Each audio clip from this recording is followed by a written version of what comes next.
বং tasty hub চ্যানেলের আরও একটি নতুন ভিডিওতে আপনাদের সকলকে স্বাগত জানাই। আমার আজকের রেসিপি ট্যাংরা মাছের তেল ঝাল। এটি বানানো যেমন সহজ, খেতেও কিন্তু দারুণ সুস্বাদু। ঘরে থাকা মাত্র কয়েকটা উপকরণ দিয়ে খুব কম সময়ে আপনারা চটজলদি এই রেসিপিটি বানিয়ে নিতে পারবেন। ভিডিওটি স্কিপ না করে শেষ পর্যন্ত দেখার অনুরোধ রইল। এখানে আমি 400 গ্রাম ট্যাংরা মাছ ভালোভাবে ধুয়ে একটু লেবু মাখিয়ে রেখে তারপরে আবারও ভালো করে ধুয়ে নিয়েছি। ম্যারিনেশনের জন্য দিয়ে দিচ্ছি পরিমাণ মতো লবণ, দিয়ে দেব পরিমাণ মতো হলুদ গুঁড়ো, আর দিয়ে দেব পরিমাণ মতো একটু লঙ্কা গুঁড়ো। আর লঙ্কা গুঁড়ো দেওয়ার কারণে কিন্তু মাছ ভাজার পরে মাছটা খেতে টেস্টি লাগে। আর দিয়ে দিচ্ছি কিছুটা পরিমাণ সরিষার তেল।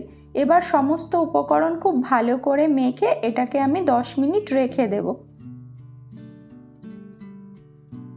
এরপর গ্যাসে কড়াই বসিয়ে কড়াইটা খুব ভালো করে গরম করে দিয়ে দিচ্ছি 3 টেবিল চামচ সরিষার তেল।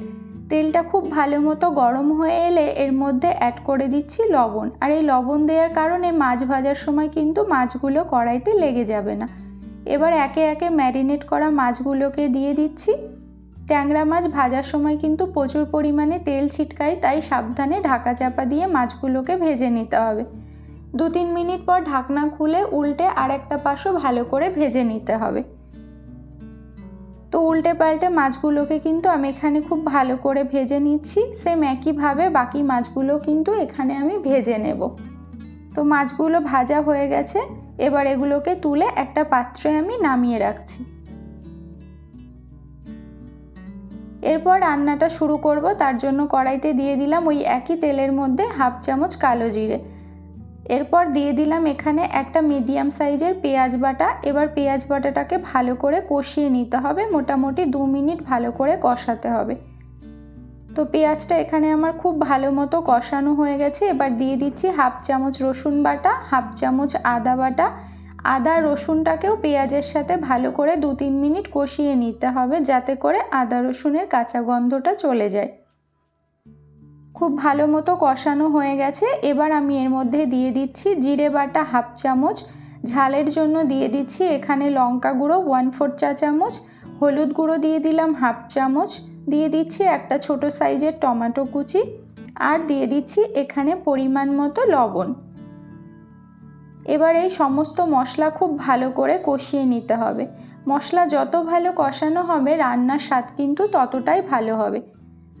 তো লো ফ্লেমে মশলাটাকে 2 মিনিট আমি ভালো করে কষিয়ে নিয়েছি। দেখুন টমেটোগুলো সফট হয়ে গেছে আর মশলা থেকে কিন্তু একটু একটু করে তেল রিলিজ করতে শুরু করেছে। পুরো টমেটোটা এখানে খুব ভালো মতো সফট হয়ে গেছে। মশলা যাতে পুড়ে না যায় তার জন্য সামান্য একটু জল দিয়ে মশলাটা কিন্তু আবারও ভালো করে আমি 2 থেকে 3 মিনিট কষিয়ে নিচ্ছি, যতক্ষণ না মশলার কালারটা চেঞ্জ হয় আর মশলা থেকে তেল রিলিজ হতে শুরু করে। তো দেখতেই পাচ্ছেন মশলার কালার চেঞ্জ হয়ে তেল রিলিজ হতে শুরু করেছে। মশলাটা তার মানে খুব ভালো মতো কষানো হয়ে গেছে। এবার পরিমাণ মতো জল দিয়ে দিচ্ছি, তবে খুব বেশি জল দেওয়ার প্রয়োজন নেই।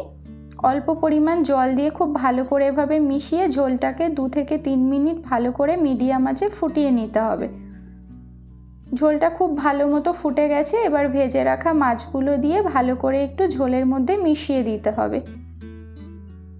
এরপর আমি ঢাকা দিয়ে লো ফ্লেমে 7 থেকে 8 মিনিট রান্না করব। 7-8 মিনিট পর ঢাকনাটা খুলে নিয়েছি। তো দেখতেই পেলেন কতটা কম সময়ে আর কতটা সহজ পদ্ধতিতে এই রেসিপিটি বানানো যায়। এবার আমি উপর থেকে দিয়ে দিচ্ছি একটু সামান্য ধনেপাতা কুচি, আর দিয়ে দিচ্ছি 3টে চেরা কাঁচা লঙ্কা, এটা ফ্লেভারের জন্য। দিয়ে খুব ভালো করে একটু মিশিয়ে নেব। নিয়ে আরও 2 মিনিট লো ফ্লেমে আমি ভালো করে এটাকে ফুটিয়ে নেব। তাহলে রান্নাটা এখানে আমার কমপ্লিট হয়ে যাবে। গরম ভাতের সঙ্গে খেতে কিন্তু দারুণ লাগবে। তো দেখতেই পাচ্ছেন কতটা লোভনীয় হয়েছে। রান্নাটা কমপ্লিট হয়ে গেছে। ফ্লেমটাকে অফ করে এগুলোকে একটা প্লেটে আমি সার্ভ করে নিচ্ছি। তো রেসিপিটি আপনাদের কেমন লাগলো অবশ্যই কমেন্ট বক্সে জানাবেন। ভালো লাগলে লাইক কমেন্ট শেয়ার করার অনুরোধ রইল। চ্যানেলে নতুন হয়ে থাকলে চ্যানেলটিকে সাবস্ক্রাইব করে পাশে থাকা বেল বাটনটি অন করে রাখবেন, তাহলে আমি যখনই কোনো ভিডিও আপলোড করব নোটিফিকেশান সবার আগে আপনাদের কাছে পৌঁছে যাবে। তো সবাই ভালো থাকবেন, সুস্থ থাকবেন। দেখা হবে আবারও নতুন একটা ভিডিওতে। Thanks for watching.